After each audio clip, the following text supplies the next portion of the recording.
Hey there, tech-savvy friends. Welcome back to another quick and helpful tutorial. Today, we're tackling something that's bugged a lot of us, those endless Amazon emails cluttering up your inbox. Whether it's promotional offers, shipping updates, or order reminders, turning them off is easier than you think, especially with Amazon's updated features in 2025. By the end of this video, you'll have a peaceful email situation in no time.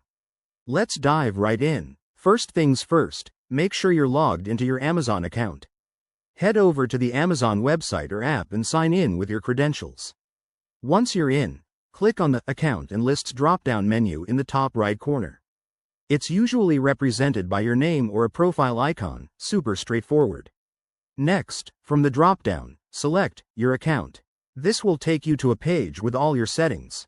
Scroll down until you find the section labeled Communication and Notifications or something similar. Amazon might tweak the wording slightly in 2025, but it's generally under Preferences. Click on that to open up your options. Now, here's where the magic happens. You'll see a list of notification types, like promotional emails, order updates, and personalized recommendations. Simply uncheck the boxes next to the ones you want to turn off. For example, if you're only annoyed by deals and ads, just toggle those off while keeping essential ones like shipping confirmations enabled.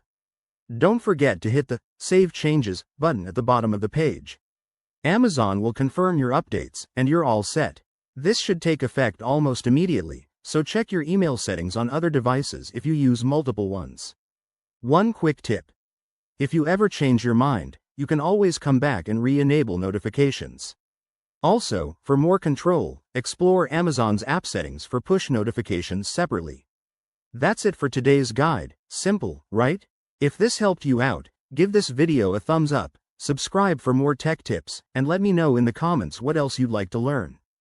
Thanks for watching, and I'll see you in the next one.